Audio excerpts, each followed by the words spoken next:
I would never say anything negative about the Archbishop of Canterbury. I think he is a wonderful human being and a faithful Christian. And surely no one can envy him his position. This has been a very difficult time. And so I don't for a moment doubt his intentions or his motives or anything. I'm not at all sure that his attempts to hold us together as a communion at all costs is the kind of leadership that this time calls for. And so I pray for him every day. I believe that he has been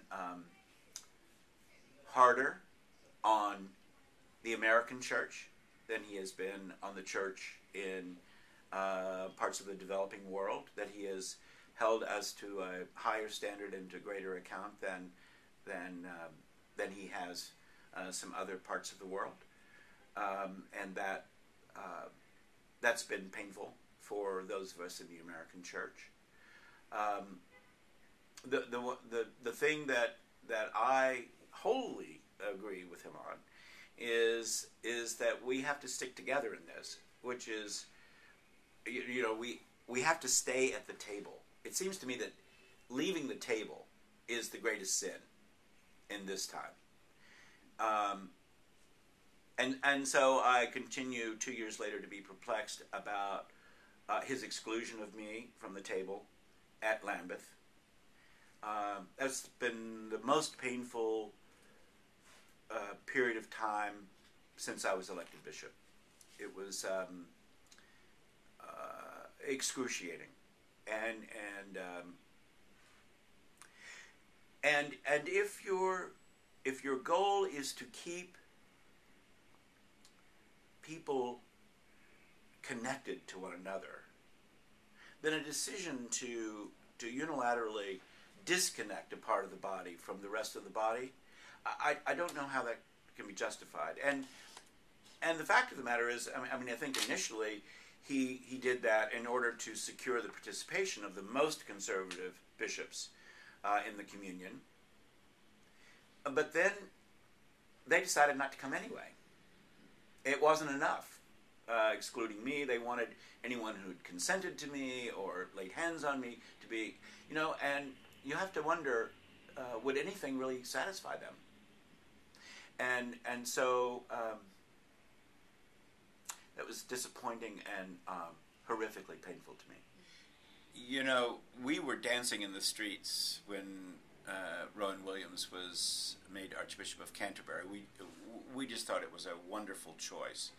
And we're so perplexed here in the American church about what he has done, what he has said. And we just can't figure it out. I have clergy friends in England who literally studied at Archbishop Williams' feet when he was teaching, and who have said to me, it's almost as if aliens have come and taken Rowan away from us, and they've left something here that looks like him, but we don't recognize him anymore. And that's from people who know him very, very well. So I think much of the Anglican Communion is perplexed about him and this seeming change he's made, or decision that he's made to be different. He has great gifts as a pastor and teacher, doesn't he? And those still make an impact in a pastoral setting. I think no one would doubt that his writings and his theological thinking have made enormous contributions to our common life, and I think that will continue to be true. But I think writing and teaching is a different gift than leading and presiding over the communion, and it's in that latter area that I think we have so much.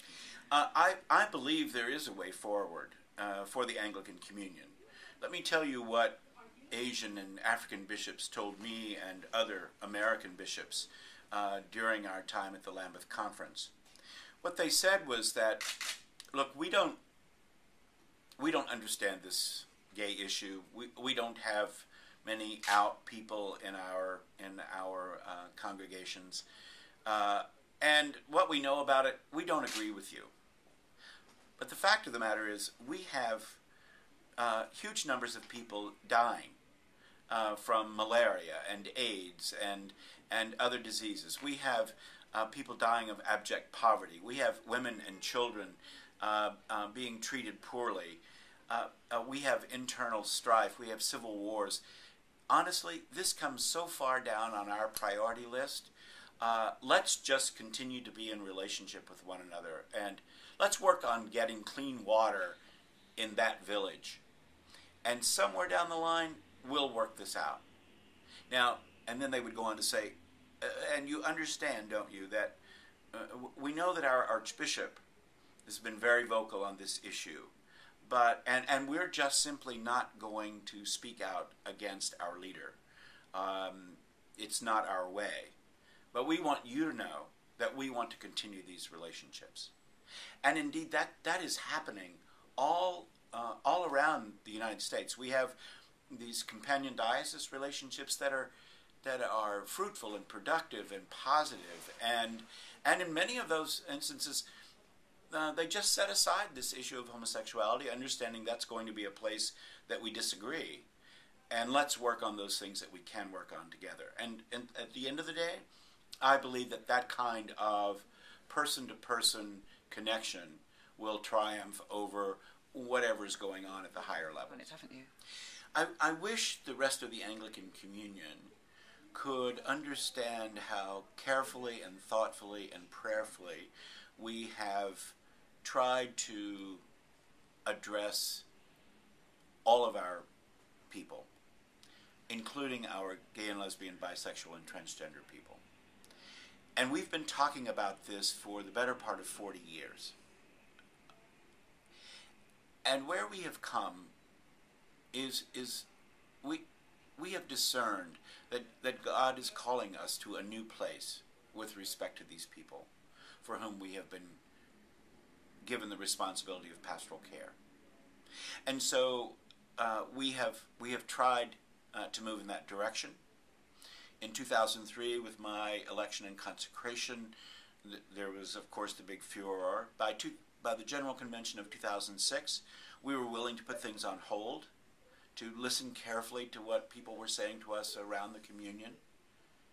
And by 2009, I think we had decided that we had considered that very carefully, and with as much humility as we could muster, we needed to move forward in ministering pastorally and sacramentally to our gay and lesbian people.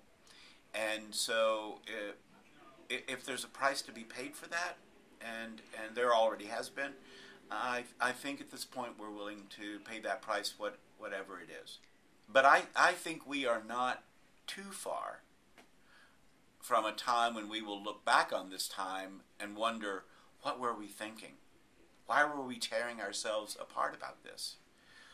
Much as we wonder how we could have sanctioned slavery and used Scripture to justify it for all those years. It seems inconceivable to us now. And I think we will come to a time when we will wonder how we could have interpreted the gospel this way. The fourth section of it is the most troublesome, which seems to be a way to punish those who might do something that the majority of Anglicans disagree with, and so I think that's troublesome. Let me say this about the Anglican Communion. The worldwide Anglican Communion is different from the worldwide Roman Catholic Church. The Roman Catholic Church is one church internationally. We are a communion of 38 churches around the world.